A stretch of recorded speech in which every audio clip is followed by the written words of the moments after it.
بسم الله الرحمن الرحيم يسبح لله ما في السماوات وما في الأرض له الملك وله الحمد وهو على كل شيء قدير هو الذي خلقكم فمنكم كافر ومنكم مؤمن والله بما تعملون بصير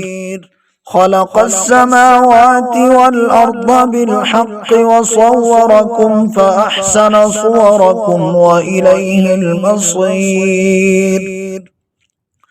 يعلم ما في السماوات والأرض ويعلم ما تسرون وما تعلنون والله عليم بذات الصدور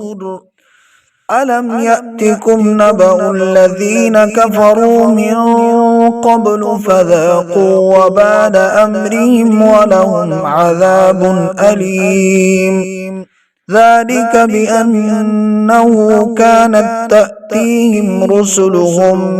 بالبينات فقالوا أبشر يهدوننا فكفروا وتولوا واستغنى الله والله غني حميد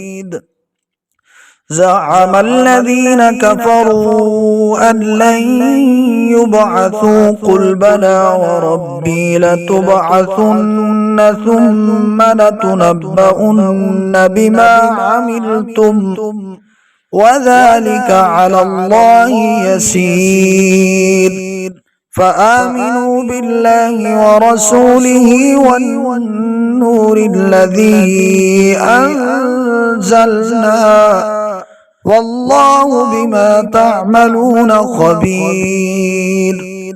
يوم يجمعكم ليوم الجمع ذلك يوم التغابن ومن يؤمن بالله ويعمل صالحا يكفر عنه سيئاته ويدخله جنات تجري من تحتها الأنهار خالدين فيها أبدا ذلك الفوز العظيم والذين كفروا وكذبوا بآياتنا أولئك أصحاب النار خالدين فيها وبئس المصير ما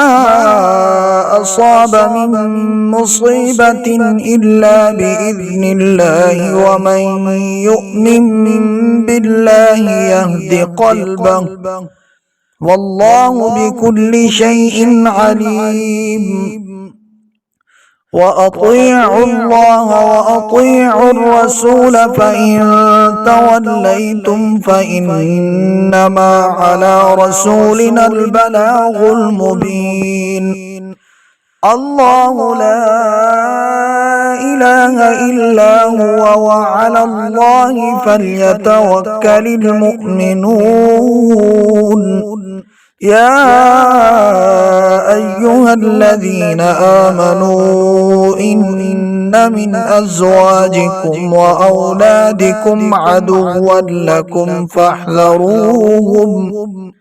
وإن تعفوا وتصفحوا وتغفروا فإن الله غفور رحيم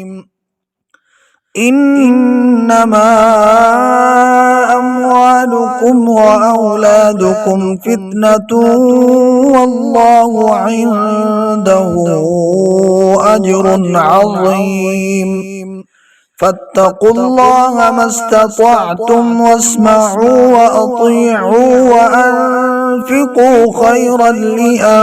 لأنفسكم ومن يوق شح نفسه فأولئك هم المفلحون إن تقرضوا الله قرضا حسنا يضاعفه لكم ويغفر لكم والله شكور حليم. عالم الغيب والشهادة العزيز الحكيم.